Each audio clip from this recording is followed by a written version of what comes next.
Hi, my name is Drew, and this is the Psychic Wave. I'm interviewing Jackie Cohen, who's here in her Valley home. Introduce yourself. Hi, I'm Jackie Cohen. I don't sound like that. I know. That's stupid. I was thinking of what voice would offend you the most, and I think I found it. God, you're brilliant. I knew it. You're like, I don't want the Valley Girl. That wasn't even voice. Valley Girl. That was just like Tiny. mini cartoon tiny. caterpillar. Yeah. Off to a good start. Yeah. Well, thanks for inviting me into your home to do this podcast. Nice to see you again. It's been a minute.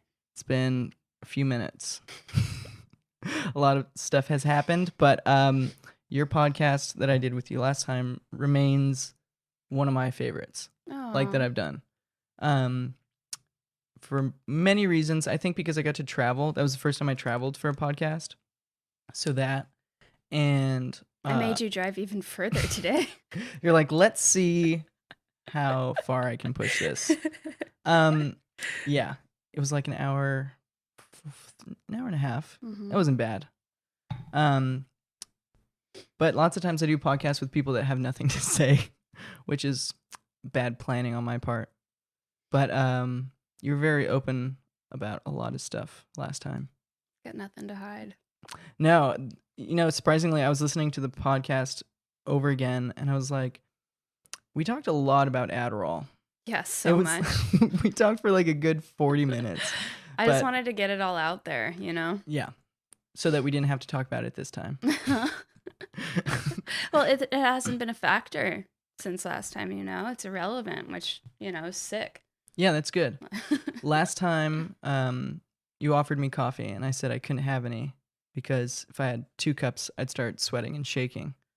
Well, I didn't offer you any today. You've learned. But, yeah, I can't smoke weed anymore. That's good. I think that a lot of my friends who in their, like late 20s or whatever, gave up weed have become like more vibrant people. I definitely have more anxiety. More anxiety. Well, no. Okay. Well, I mean, it's a viable anxiety tool. It's like people who smoke weed it's like curb symptoms of anxiety. It's like that's a real.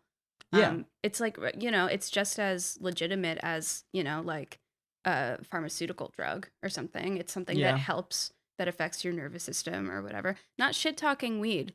I just don't like it, and I also respect quitting. Yeah, I was just getting major panic attacks while smoking, so it did not help with my anxiety. You should just always do what doesn't give you a panic attack. Yeah. So now I run. I run a lot. That's awesome. And I feel so much better after I run. Yeah, it's the runner's high. Yeah, I feel like I would smoke weed to like because I was either bored or like wanted to relieve myself of some pain. And what I really had was like just pent up energy. Mm-hmm. And so then I would just be high with all this like extra energy that I'm feeling even more. So running's like the thing. I remember reading somewhere or something, reading or hearing somewhere that a lot of anxiety is caused by like our like fight or flight system still operating in full, like I have to run from a wolf. Yeah. System. Yeah, we just don't do that kind of stuff anymore. Yeah, so we have all of the adrenaline of having to run from a wolf. But we aren't running. I don't think we've ever been able to run from wolves. I don't know. I mean, people run, they just don't get very far. That's why you got to keep training. Keep training. Yeah, well, I heard the same thing about like you would, hike for 10 miles to go maybe get some food. Right. Or some big and now meat I'm like, protein. I checked, I replied to 2 emails today. Yeah, that's pretty good. Burger. That's good. No, but if you didn't, you'd have that compounded stress. Right. Of not doing it, which is my major problem. Right. Is letting things pile up. Mm-hmm. Yeah. You guys also were too lazy to get water. I have to call you out. Yeah. Actually, that guy on the couch.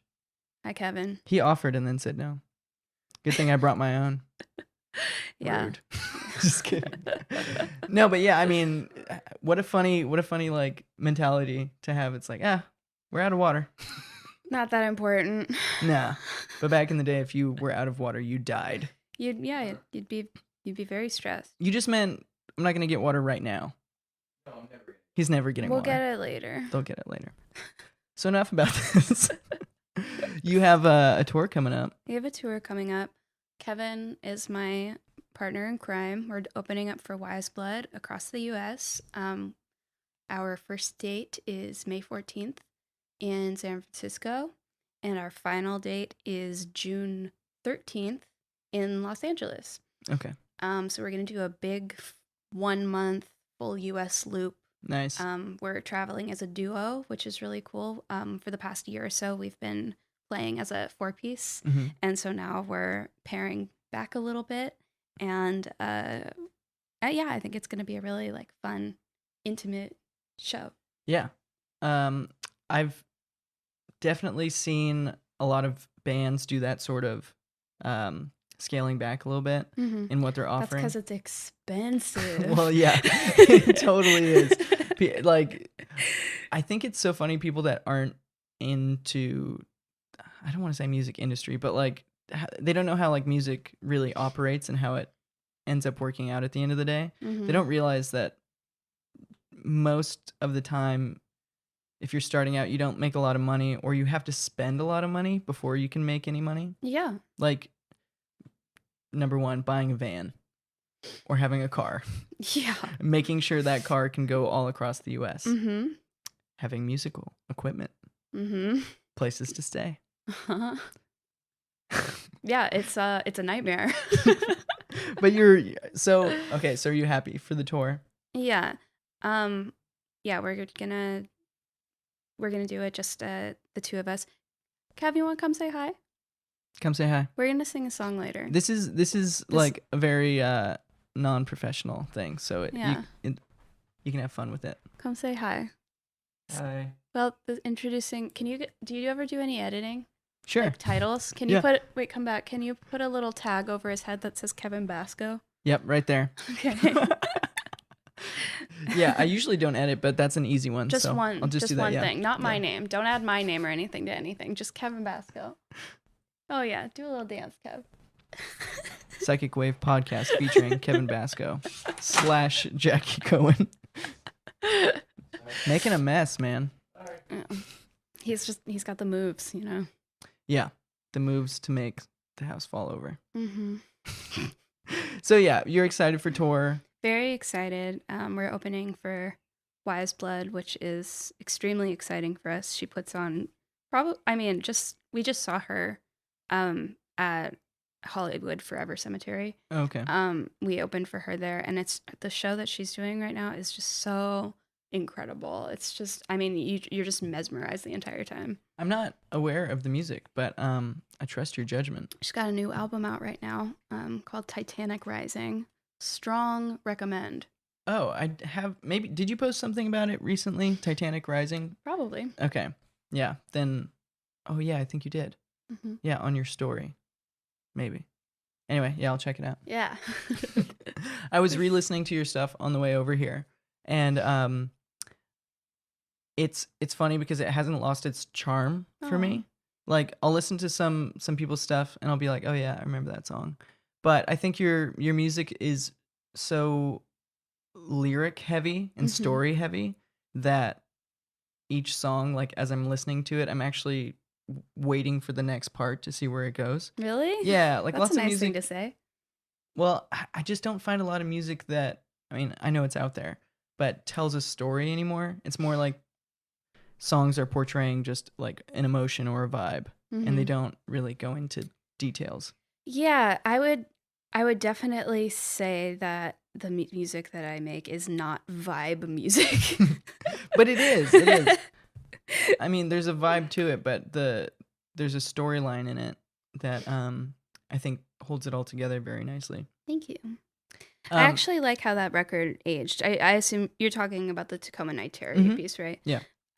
Yeah, it's like when we finished that record, I was kind of like freaked out about the way it sounded. Like it didn't. I think I had all these expectations and wanted it to sound like other stuff. And then once I sort of let go of that and started like listening to it for like what it is, I realized that I really liked how it sounded. And so for me personally, I think that it's aged really well. Yeah, I think it has. Thanks. I put together like 6 songs with my band, and separately they all had like a feeling to me, and I had an expectation how those 6 songs would sound together. And they did not sound the way I thought it did. And then, I showed it to other people, and I realized like that it's really not important as long as you make the song that you want to make and it's mixed properly, that it's going to become a whole thing to other people anyway. Right. Other people don't like notice the seams, only you do. Yeah. That's I think one of the worst things about being a musician is that like there's these really satisfying moments, but it like fades really quickly. And you're like, "Oh, how will I top that?" Right. How will I sustain this? But yeah, I think the record has done pretty well with time. And you've released a bunch of new stuff, which has been a lot of fun. We've released our singles. We're 3 singles deep. The record is called Zag. Hello? Hey, Kev. The record is called Zag. It comes out May 10th on Space Bomb Records. You've got Get Out. You've got FMK. And then you've got Chico. Chico. Yeah. Such a fun song. Thank you. That song was really fun to make. Kevin sings backup vocals on it in the recording. And I also that one was fun. When we recorded that song, we were really like basing it on the live version of it because we'd been on tour for a while and playing it a certain way. And so like my guitar player from the tour we had been doing, which was when we were opening for Alex Cameron, my guitar player Lucy Arnell like shreds her solo on the recording. Yeah. She had, done that live, and we were like, we got to get her on there. Actually, it's 2 people shredding the same solo because we tracked first in Richmond, Virginia, and so Trey Pollard from the Space Bomb band plays like an approximation of her solo, like kind of like, he plays, and then we brought the tapes, or not the tapes. We brought the tapes. We brought the recordings to LA and had Lucy come in and do it also. Cool. And so it's like a double guitar solo, and then Kevin sings the backup vocals. And like we decided I wouldn't sing backup vocals on that song because we wanted it to be like a truer reflection. Live. Yeah. And so it's just like I like that recording so much. I think it's so charming, and it has like this really nostalgic quality for me. Yeah. Because it sounds like that first tour, which was like so much fun. Yeah. Well, that's good. I noticed that when I write songs like with a band in a studio. Sorry. When I write songs with a band in a studio, and then we practice for a little bit, change it like together, that ends up being just how we'll play it live. And then that recording, my experience with it is that the recording never feels as good as when we play it live. So like I'm more negative about it, I guess, but well, you have to make decisions in the studio, it's because like so much of a live show is like the immediacy of it. And so if you can do a live recording and sometimes there are magic moments where the immediacy plays and like comes through, but a lot of the time it doesn't. And so that's where like studio play comes in. You like have to find other ways to get there. Yeah. There are definitely some transitions that when we play live seem to work, and then on a recording it's like that is not musically correct. Why have we been doing that? But it definitely, yeah, they both play a good part. But I'm glad that song came out in a way that you enjoyed. Yeah, and the video was really fun. It was directed by my friend Ori Ravid, who is a longtime friend from high school. And there were like 6 other people on the set that I went to high school with. Oh, that's cool. It was just like this really weird, like the crew's back together moment. Nice. Which is also really, it like plays into the theme of the video, which is, just like heart of the San Fernando Valley. Yeah. And so like all of these kids I went to high school showed up, and we were just like, yeah, I'll meet you at Balboa Market, you know? Yeah. Like, It's so awesome. that's near my grandma's house. It's got charm to it for sure. Mm-hmm. Oh man. But yeah, I liked how the video was like tracked. It followed you the whole time. Mm-hmm. We were like, we've got no money. What do you want to do? One shot. Let's do it. Let's do a one shot. It makes editing a lot easier too. Yeah, we had no money, no time. Like, let's do this quick and dirty. Quick and dirty DIY. Well, it came out good, and I love that video. I think it's so fun. I like working with people much more than like doing things on my own. I spend most of my time alone during the day, like, which sucks. But you can come over, Drew. Oh, thank you. Well, no, it's just like my screen printing company and like the office there, like bigger orders that I can't handle myself just get sent to somebody else, and the smaller orders that I make more money on because I'm keeping most of it, I just do it there by myself. Right. So, and editing and all this shit, it's by myself. So working with people is a lot more fun for me, and then seeing like all the other people come out in that music video, like, I don't know, it just made me happy. I was like, another guy. Right. Like, right. It just seemed so fun. Yeah, it really was. God, I sound so lonely. God, Jesus. We can talk, Drew. All right. I don't have any money. I can't pay you for therapy. Also, I don't know your credentials. Well, I don't have any. Okay. It's So, about as much as I can afford. Let's just lay all the So cards deal. right on the table. All right. So I actually haven't checked my Instagram, but I did ask a bunch of people to ask you questions. Oh, really? So I'm going to pull that out in a little bit Sick. and see what we got. I'm sure we got some good ones. My buddy Mike always likes to ask questions that have nothing to do with the person I'm interviewing. And well, how are they going to ask anything that has anything to do with me? They haven't asked the questions yet. They don't know me. Damn, you definitely did a lot of studying in college. What did you do? You studied like theoretical oh fuck. Trying to call this back. I'm going to wait for you. Okay. I'm not going to help you. It was it was lit theory. Yeah. Okay. Hell yeah. Great memory. I got it. Just needed a second. But so, which, after I had that interview with you, I actually started like looking up what lit theory really is. And I just went, nope, not for me. No, thank you. I mean, it to me, it seems like a side of philosophy. Yeah. As well as like, actually putting things into structured use for what a story or a section of writing is. I mean, there's a lot of different like schools of thought and, lenses and whatever.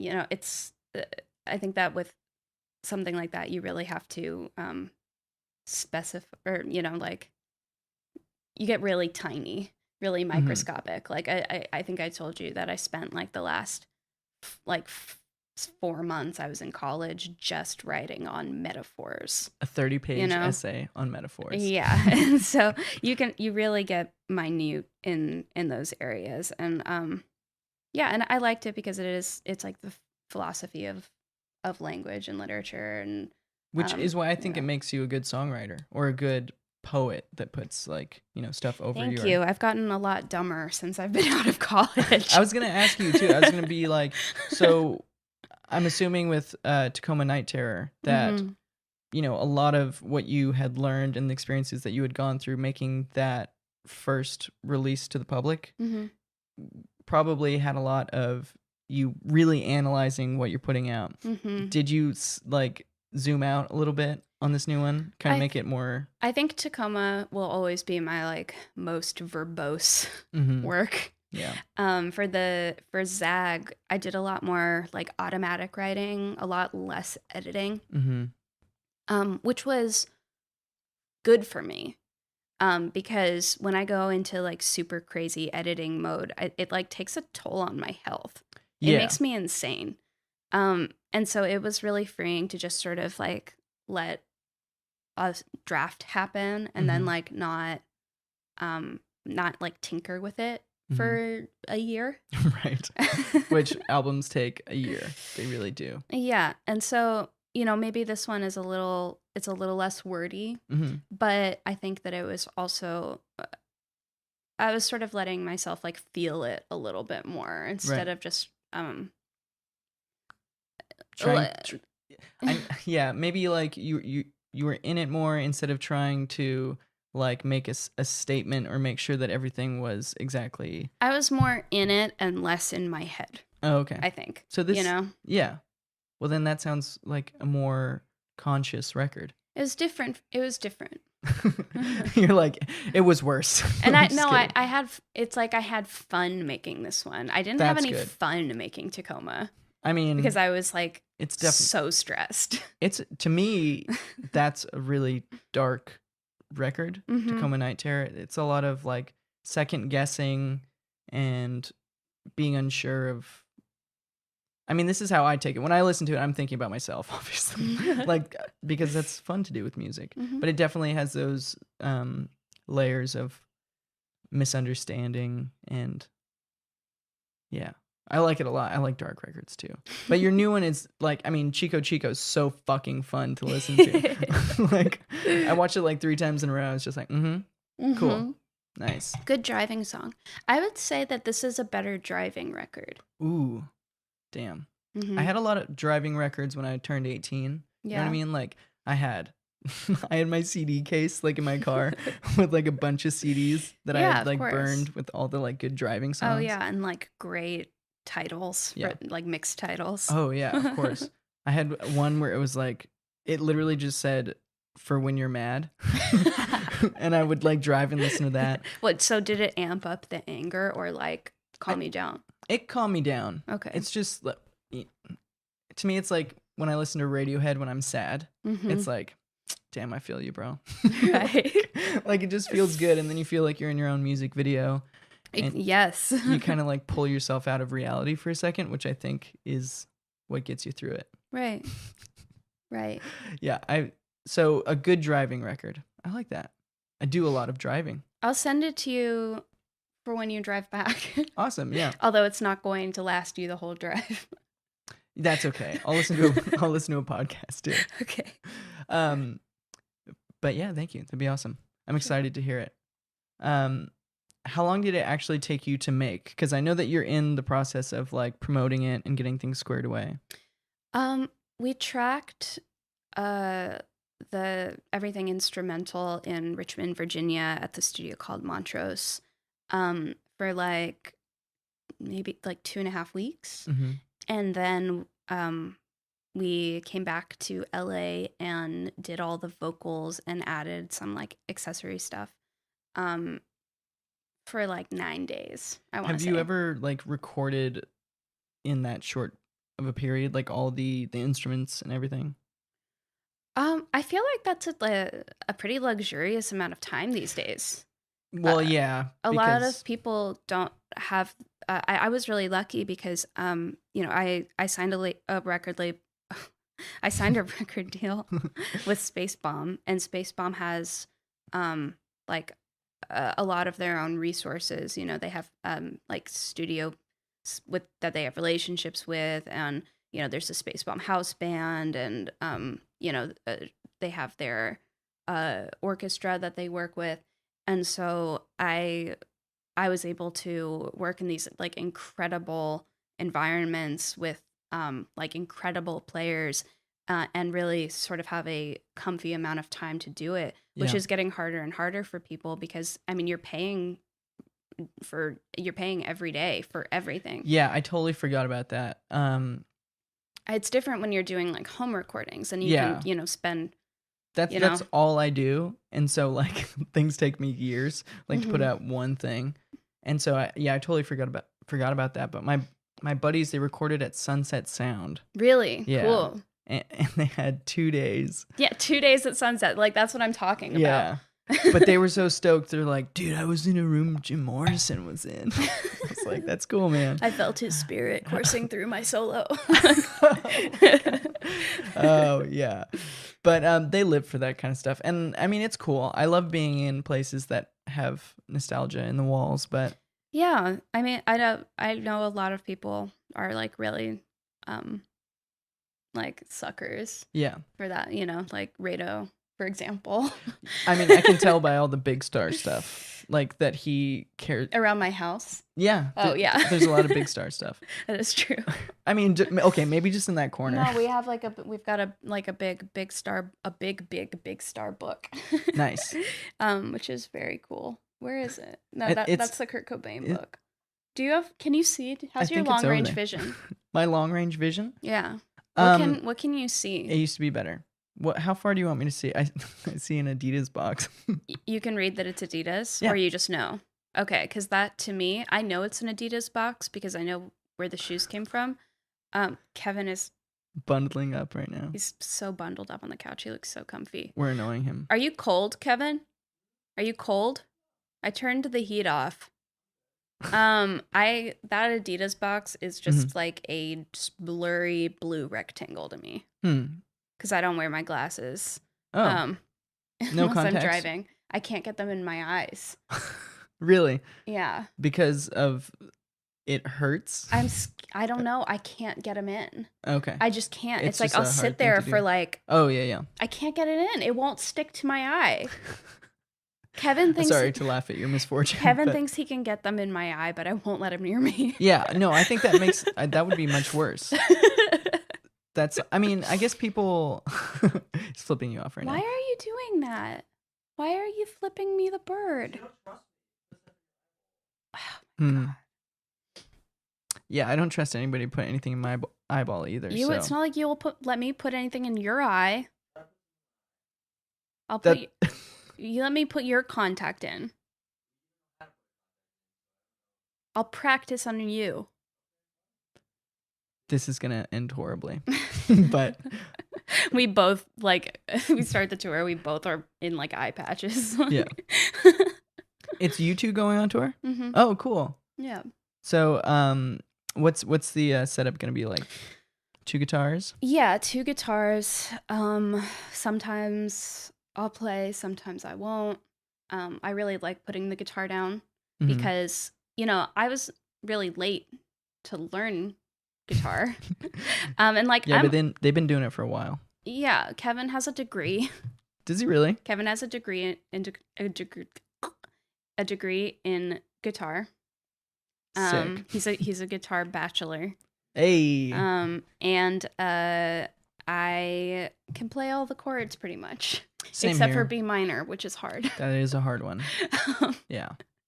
No, I got pretty good over the past year, like playing live every night because on the last tour I played on every song, and so that was a good year of like steady practice for me. But what? My stomach just made a bunch of noise. Oh. Sorry. But it's not. I didn't learn young enough or something for it to be like second nature. Yeah. Yet. Like I still need another year probably. And so when I'm playing guitar, it's like some of my mental energy goes into Focusing just on like, playing the getting guitar. the chords right. And so when I can put down the guitar, I can just focus on singing and performing, which is really fun for me. Yeah. Like I like playing guitar. But there's a difference between like playing guitar and then performing. Yeah, which is sort of more my wheelhouse. Yeah. In a way. I was thinking that listening to your music, I understood that you were a theater kid. Like it like finally clicked while I was listening to it today. I was like, oh duh. Like But I hope I'm not like I hope I'm not too theatery. No, it's not like Chicago. I'm not or like, something. I mean, I guess I am because I just did that. But it's not like that. It's not like that at all. It's it's very different music to me, but in the same way that Diane Coffey is theatery. It's just like the song structure allows for a build up, a climax, Well, Sean Fleming and I went to the same high school, same theater arts program, and but he's actually like done real like professional stage work, which he's is a big cool. dog. Oh yeah, it's funny. I watched his performance as Bubble Boy is on YouTube. I was in the original Bubble Boy. Oh yeah? Yeah, they cut my part, which is fine because it was an offensive part. What was it? I don't want to know. I don't want to talk about Okay. Bubble Boy. It's Tell too me after. embarrassing, and people will Google, and I don't need it. Okay. I don't need it. Different subject. What were we talking about before that? I'm not good at segues. Eyeballs. You're talking about the record. Yeah, so it's funny because the last time that we were together doing the podcast, I felt like we talked so much about not music related things. Mm-hmm. And so I like, glossing over the fact that you're doing the tour and how it is to write a record. But the truth is, like, for a lot of people, that is not their experience with music. Like, that's not a part of it for them. So listening to, like, what, your guitar tone is like to them is like listening to somebody talk about surgery. I'm like, I don't know what the fribulus madrostis is. I believe you don't know what that is. Yeah. Just look at me. Somebody told me the other day, they said, you're as dumb as you look. Whoa. I was like, oh shit. That's pretty cool. Damn. I was thinking about putting that in my Instagram bio. It was a friend of mine. So it was like, okay. It wasn't like a random person was telling me you're that dumb. Wow. Before I get into these questions that the fans are asking, your phone lock screen is Benedict Cumberbatch, and you have a calendar right next to a giant fork and a giant spoon. Mm-hmm. What's the deal? Well, Benedict Cumberbatch is my boyfriend, and I love him. And that calendar was a gift from Kevin for last Hanukkah. He sent me a Benedict calendar so I can look into his beautiful snake head every day. It is very snaky. He's my snake king, and I adore him, and I like to look at him every day because he's got those cheekbones. He looks like an alien put himself into a human's body. No, he's perfect. You didn't say that the alien wasn't perfect. He's a perfect alien. And I love Sherlock. Mm-hmm. Haven't watched it. There's some really good seasons. And then at the end, it's like, you can tell Benedict's like a movie star and he's got other places to be. And they're like trying to wrap it up and it gets really weird. But I really love that show. And I also I love Sherlock and Sherlock archetypes. You know what I mean? Like Dr. House is a Sherlock archetype. Yeah. Like they've got their own vices, things they're working through, but they still are the hero in the story. Yeah, they're like the genius, like abrasive, like whatever. I just love that character. I don't know why. Probably reminds me of like, I don't want to go into it. Well, to me, I mean, I don't want to go into. Jeez, I'm on a podcast, but I don't want to go into this, and this, and this. I'm sorry, I only did that twice. No, it's okay. I only did that, and I'm not mad at you. I enjoy our conversations a lot, so don't worry about it. This is more for me than anybody else. Well, to me, that kind of character seems a lot like the characters in a lot of the like beat poets books and stuff. Like to me, it's they're genius, but also flawed. Yeah. And who likes a genius that isn't flawed? What a show off! Nobody. What a dick. All right, so let's get into these fan questions. I'm gonna start you off with a really mean one. Okay. Just to get it out of the way. Mean? A little bit. How kind of mean? It's not that mean. Okay. So D.W. Blake wants to know, who are you? Who am I? Is that one mean? I don't know. Seems like rude to like go out of your way to go onto my story and type in "who are you" about somebody. Was that directed at you or me? The sticker thing says "Ask Jackie Cohen a question." Okay. And then they decided to take the time to write "Who are you?" Who is he? Nobody. Let me see his profile. Who are you? All right. He wrote a novella. That's cool. I haven't read it yet. Sorry, bud. Well, that's more than I can say. So you know what? Let's get to know each other sometime when get both of our questions answered. Maybe we're being really mean about this, and he just is like, "Oh, like what do you do?" Frankly, I think that you sort of cast that light upon it. Yeah. You got me all riled up for nothing. Who is this guy? You actually were about to grab my phone and go check, and I was like, Jackie, we can't do this. We're on camera. Okay, so we'll skip that one. I think we answered that.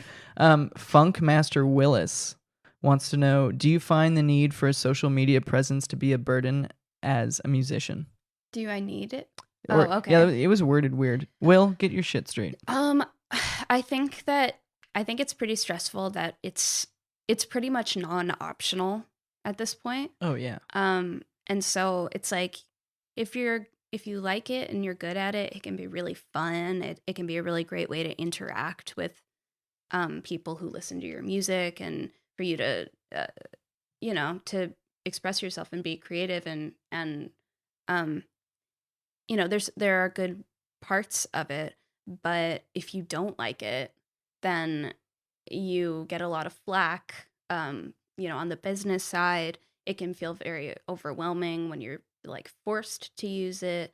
It can feel kind of false at times. Like I've had experiences where, it's like a big press day and I need to be posting these things and like hyping something up, but it's like I wake up and there was like a shooting, like in my hometown, or, and it's like, okay, so I have to hey guys, go on Instagram. What's up? Doing and it's this thing. It can really feel it can feel kind of toxic and false at times when you have to do it in that way. But I've found that I sort of hang out in like a middle ground where I don't feel like I'm like constantly on the thing. Like I try to use it as like a sort of face-to-face tool, right?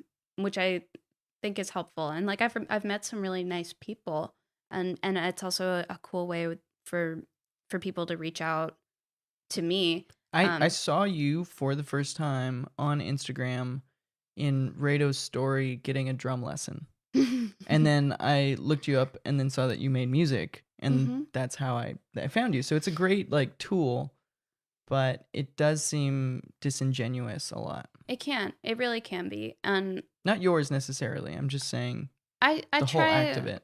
I try not to fall into like, phoning it in territory where I'm just using it to like promote or whatever. It's like I try to keep it sort of personal in a way that a lot of people don't find appealing to use or like agree with. Like I know certain people who don't use social media for anything personal at all. They just use it as a promotional tool. But it's like, I don't know. I don't know how much of myself I want to put out there if it's not real. Right. Which is, what I think having something like a long form interview does really well is like you get to see somebody for an hour straight, like be who they are. Give people a chance to not like me. There's vitamins in the background of this. Like that's true. This is just. But I agree with you completely. When I first started Instagram, my dad asked me to start his Instagram, and then he got 100,000 followers. Why? He does this thing called Junk Tramp, where he like builds these trampoline walls, and like people from like Cirque du Soleil and stuff come by, and whoa, it's crazy. It's in his backyard. And so that happens. Killing it. Oh, so killing it. That happens to him immediately. And I'm like scrambling to kind of figure out how to work this tool. Like I thought there was some secret, and I was just like posting 4 times a day, or, And then now I just kind of like post something that I actually did, and then don't look at my phone. Like I don't go on Instagram anymore after that. Yeah. But it can be consuming, and I have especially felt like not less of like who I know I am inside, but, and this is the fucked up thing, sometimes I feel as if I get upset that people are viewing me in a way that I'm not. And that's how social media to me has like given me stress, because it's like a second person. Like that's not me. Right. Now I have to tend to this other person that people think I am. Yeah, the persona. And it is annoying. And I don't even have a big following or anything, but it's still like people from high school. I met people, they were at a bar that I was at the other day, and I hadn't seen them in like 7 years. And it was kind of awkward because they've seen me through Instagram the whole time. Mm-hmm. And so like they knew what I was up to, Right. but that wasn't like actually what I'm going through or it's not the full story. Right.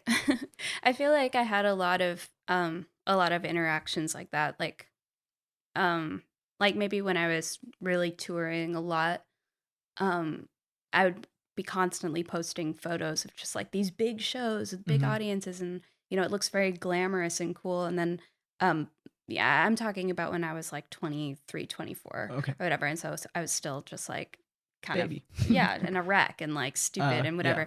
And then I'd come home and go hang out with like some of my friends, and they'd be like, "Hey, so how's your crazy, incredible life?" And I'd just be like, "I'm miserable every day. And, like, I can't sleep." And, You're like, and they're like, "Okay, yeah, it like freaks people see you out when later." when they confront the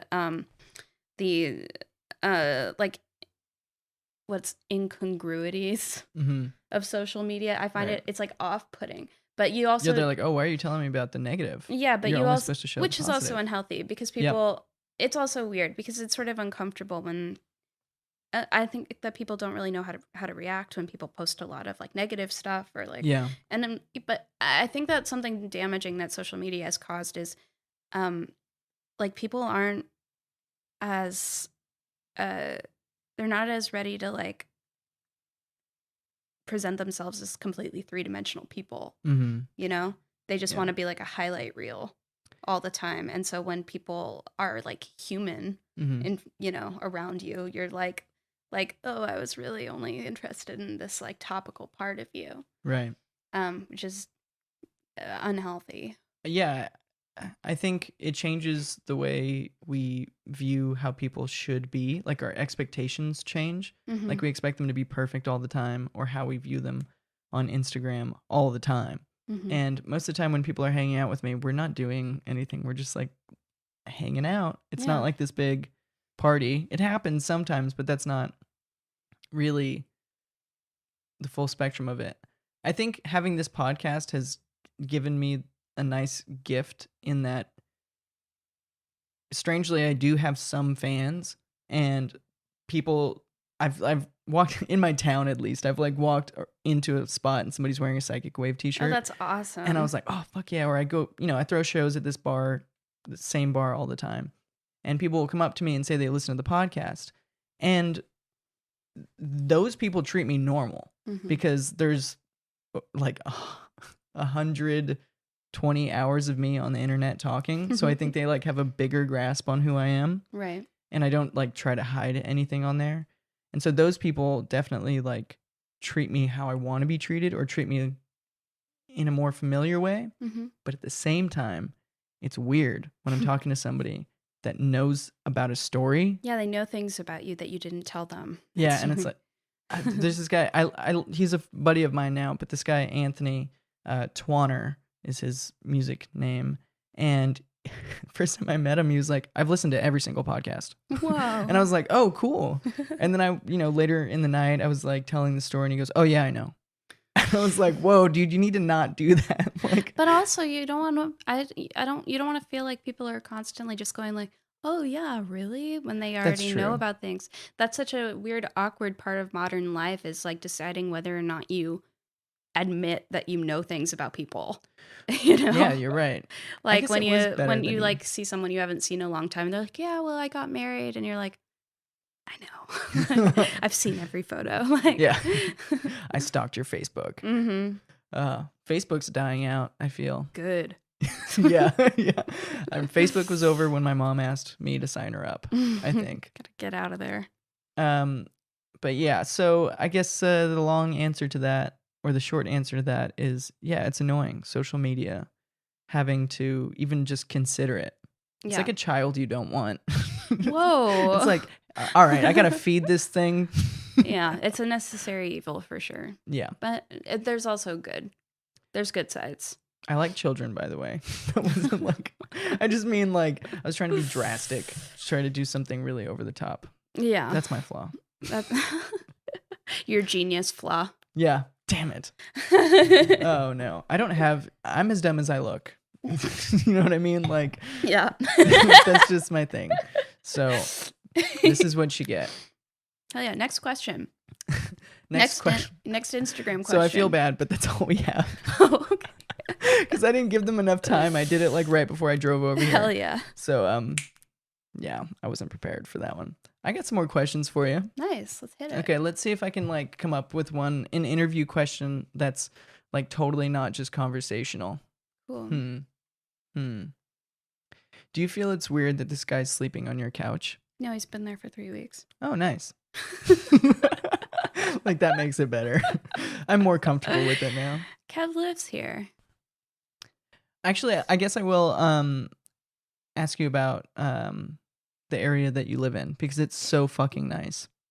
And when I pulled up, you opened the front door. It's a nice sunny day, and you gave me a hug. And then your neighbor rolls by on a longboard, and you're just like, "Hey!" And you guys have this conversation. I didn't know you had a longboard. Like all this like nice neighborhood stuff. And my neighbors don't like me. They've tried to fight me. Whoa. Yeah. Okay. Well, you're only getting half the picture. My neighbors, if we're facing the street, my neighbors on the left are great. Marley lives over there, and she's the best. We really lucked out.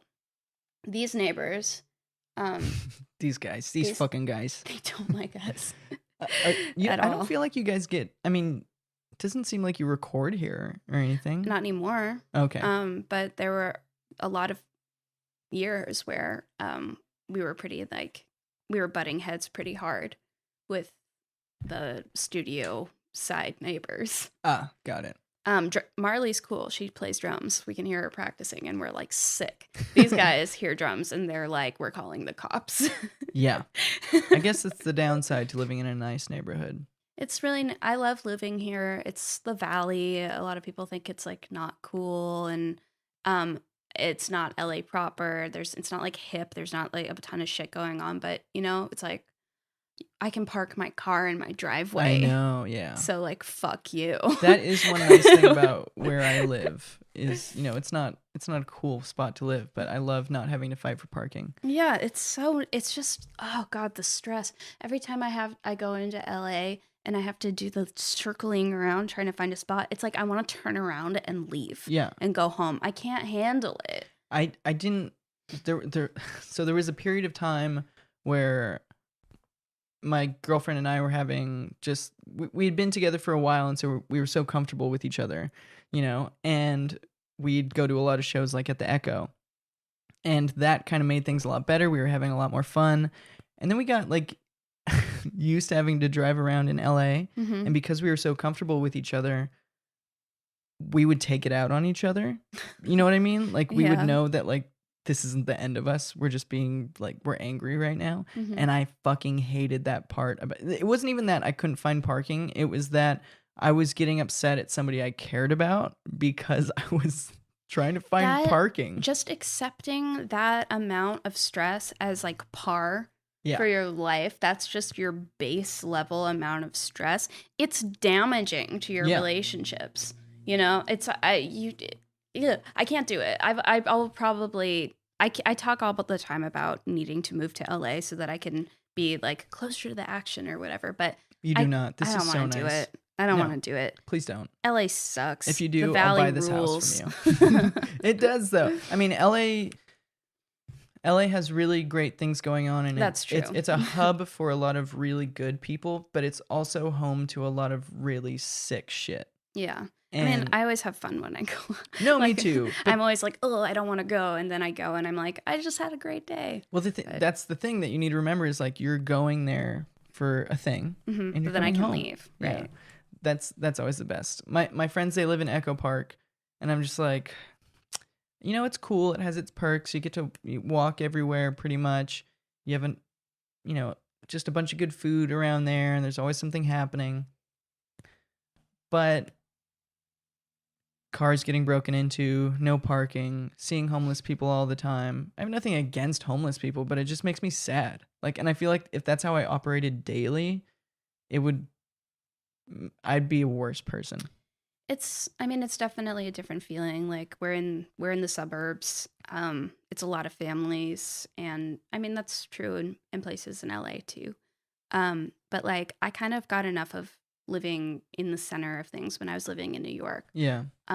Which is like super high intensity at all times. Yeah. And by the end of my like 4 years living there, I felt like it was like really trying to kick me out. Like it was trying to like I felt like New York was trying to kill me. Yeah. And so chew you up and spit you out. Yeah, and coming here was just like I remember feeling like the knot in my brain just sort of like loosen. There's something about, living in the city that definitely kills people for sure. I was going to move to Long Beach. I had an apartment kind of waiting for me. I was on a wait list. I was the one that was going to get it. I was cleared to get it once this guy dies. He was really old, like a really old man. And the thing is, every like, what? Like every like 2 minutes or something, it's just like you say something that takes this really dark turn. I'm sorry. It's like, no, you're making me laugh. I just feel like that's the full story. Yeah, I know. I appreciate your honesty. And so I was waiting for him to die, and I checked the apartment out, and it was really, small. It was just small, but the kitchen had a lot of light, a really big window in it, and it was just gonna be me and my dog. It was when my girlfriend and I broke up, and it smelled really good outside. Like the flowers were really sweet and in the air, and it was just this great thing. And then I went to go visit another time, and I drove around for 30 minutes before I could find parking. Mm-hmm. And I was like, I don't know if I can work in Fullerton and drive to Long Beach at 5 o'clock, get home at 6:37, then look for parking for 30 minutes.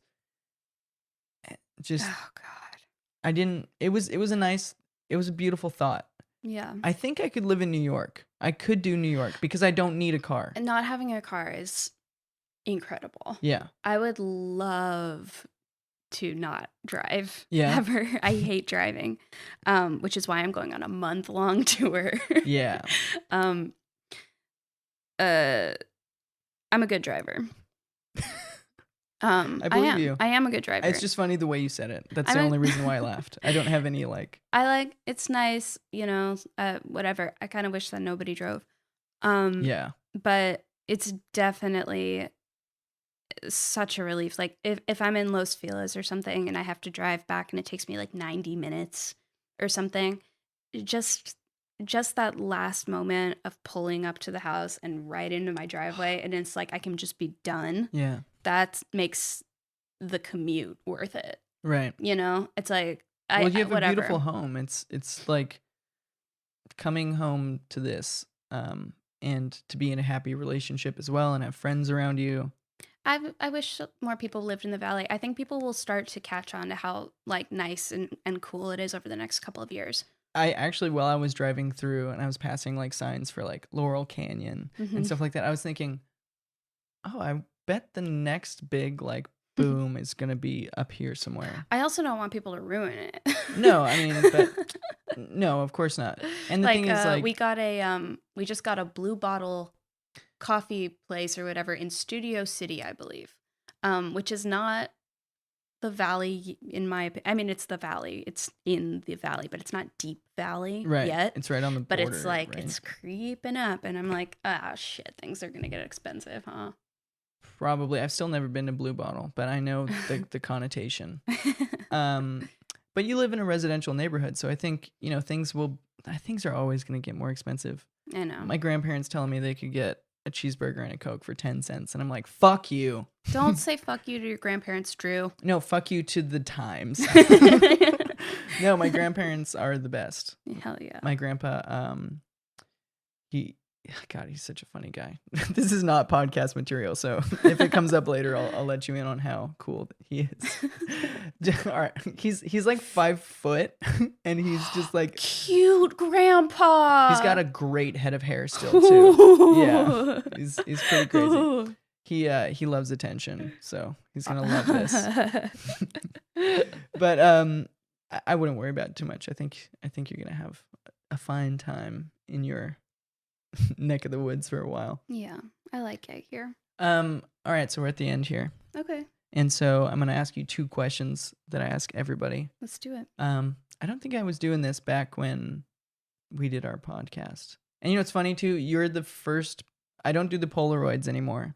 But Really? you were the very first Polaroid that I took. Really? Yeah, and I've done like 100 of them now. Oh, but you were man. the first one. I bought that camera the day before, and then I picked up the Polaroids. That's awesome. And it's such a great picture. Like you it came out well. Yeah, I like that I mean, photo. you framed it. You like told me where you wanted to like be. I know my angles. But yeah, a lot has changed. I think that was like podcast 34. What number is this? 114. Whoa. Yeah. Not You've many been big, at it. I've been trying to keep busy. I like people. What can I say? I spend a lot of time alone. Jesus. Oh my God. So the first question that I ask everybody, and I'll answer it as well. Okay. And I try to give a different one that I haven't given these last at least 70 guests. Okay. Give us one band, artist, or musician that you hate. But I hate. Yeah. That's mean. Sorry. We strongly dislike with Jackie Cohen. You go first. Okay. Shit. Usually I have time to think of one. One that I really don't like. This is kind of cheating, but this is one that I've had for a long time. I never liked Usher. I think that's fine. Yeah. I mean, And I was into that when I was younger. That kind of like. what was the hey, song girl. that was like a really big deal when we were? You're like my age, right? Yeah. How old are you? 26. Yeah, I'm 25. Okay. Okay. Yeah. What The was one where the it's big like one? on the all up on me screaming, yeah. Yeah. Okay. So yeah, it was a big deal on the Yeah. like bar mitzvah circuit. Oh yeah. And so I grew up in a Jewish part of town. I was going to 1 or 2 bar mitzvahs every weekend for like a solid 2 years in middle school. Now, are these like hit or miss, like with how much fun you're having there? Like, I don't know the span of like how fun those are. They were so fun. Okay, cool. We were dancing. Nice. We were grinding to Usher. I remember grinding. I haven't done that in years. Those were, I mean, you gotta supervise those kids, man. No, man, they see him do it on the videos. I know. So that was an extremely fun time. No one ever. I The don't know grinding anywhere to years. go. The grinding years. No one ever asked me to go dancing anymore. You know, I was thinking about the other day, like that. I don't dance. It's been years since I've danced I love in front of dancing. people. Like Dancing I dance is all the time. but- Best. Yeah, And it's such a big part of so many cultures and not Yeah. American culture anymore. I know. Like we don't dance. Like why don't we dance? It makes people feel good. This is why I love the French. Is that like that's a like nightly thing they do. People fucking dance. I want to dance. I will tell you that I will admit that I do have a no Steely Dan in the car rule. Oh boy, yeah. Because- Not down with the Dan. Not down with the Dan. Hate Yeah. it. Upsets people. You know, it's funny because I only recently got into them, Mhm. and not in a way that's like I'm a diehard, but just in a way that I respect it. You know? I like some of the early songs. Yeah. You know, like I like Dirty Work era. Oh yeah. Steely Dan, I mean, of that's course. so good. It's so good. But then it's like, I remember there was this one summer, like this tour where it's like no one would listen to anything in the car except Gaucho. Oh, okay. And I don't know if you know that album, but whatever. That's like the epitome of unacceptable Steely Dan for Got me. it. Wonderful. It's so, I don't know. It's like, I always try to explain to people what I don't like about it. And to me, it's like, it's gooey. It's It's gooey. like, it's mucky. It's kind of mouthy and Yeah. like you know, it's like I don't like. It's like ugh. I- It's like go- texturally gross to me. Yeah, you know, and that's funny because that's one of the major things that people state as why they like it so much. Is that like recording wise, there's a lot of like warmth and texture in it. I'm not down with warmth. I'm down with texture, but I'm not down with the way he'll just say these words that I don't want to hear. It's like the way you do it's so ew. I don't know. It's gross. It like gives me the like legitimate heebie-jeebies. It's like, yeah, I can imagine like a really annoying guy in a room just being like, yeah, it's like I wouldn't want to be in a room with that. Yeah, you know, and so it's the wrong type of sexuality coming no out. Steely Dan in the car. Where is Steely Dan acceptable? I haven't considered this. Frankly, nowhere. All right. Away from me. It's okay. No Steely Dan. Room full of dads. Yeah. You know, I feel that I understand when people don't. I'm not a big fan. I only know like 5 songs, but I like those songs. But when I try to get into deeper tracks, it reminds me of like when people try to like listen to the Grateful Dead with other people. It's like, dude, I like the Grateful Dead. Don't get me wrong. But like, Deadheads are always trying to show you the dead. let's not put this, New York festival that they played like 3 hours straight on at this party. Like it's just too twangy and notey. That's part of the fun for the Deadheads. Like just annoying people? No. Oh, you don't no, like this, like, dude? How could you not like this? No, it's not that. They really want you to like it. Oh. There's nothing that a Deadhead wants more than for you to like it. Yeah. It's like, I don't think, I've never really met like, do I know any mean Deadheads? See, I don't either. They're all pretty nice. Yeah. I have a Grateful Dead hat. It's a really cool hat. Deadhead. Yeah. But it's like the skull with roses, but it's like embroidered on the top, and it's like a dad hat, and it's gray, and it's like all faded out. I love that hat. When I wear that hat, if somebody who's a Deadhead sees me wearing that hat, they will walk. They will walk across a whole fucking IKEA just to like tell me they know the Grateful Dead. They're like, bro, yeah, that's sick. And I've had to defend myself against this sort of attack because the first question they ask is, "What's your favorite song?" And so I always like, at first I would say the easy stuff like Casey Jones, like the very poppy stuff I would get into. But oh fuck, now I'm forgetting the name of the song. I haven't worn that hat in a while. But anyway, one of their really good songs that I like, I have a fucking shirt of it too. Terrapin Station. It's like I love 12-minute songs like MGMT, Siberian Breaks, Paranoid Android, Radiohead, and then Terrapin Station, Grateful Dead. They're amazing studio songs. And so I've learned that I have to tell people that's my favorite song. Mm-hmm. And then they'll be like, oh, okay, cool. Nice. You're all right. You figured it out. Yeah. This is all about me with the Andrew Sanition of the Psychic Wave. Okay, so did I say anybody? Oh, yeah, Usher. Mm-hmm. Okay, so last question I'm going to ask is give us one band, artist, or musician that everyone should be listening to. You can't say yourself. It's been done. I think that everyone should be listening to. That's like a loaded question. It's a hard question because I'm making you pick one. That's hard. And but I like to tell people that just because you don't say somebody else doesn't mean that they're not good. Oh. Yeah, it's like, do you ever have this thing? It's like, I remember when I was a kid, I'd like open the drawer of cutlery. I was like having a bowl of soup or whatever. And I'd go to pick a spoon. And then I'd have this moment where I felt bad for every spoon I didn't pick. You have that? Mm-hmm.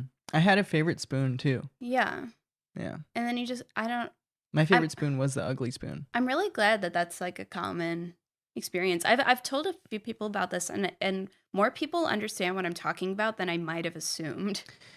Well, that's good. Maybe you're around just people that aren't tied into that whole don't say anything negative about yourself vibe. Right.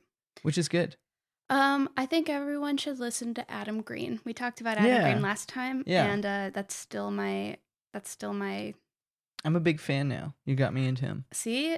It's Spread the really word. good music. Yeah.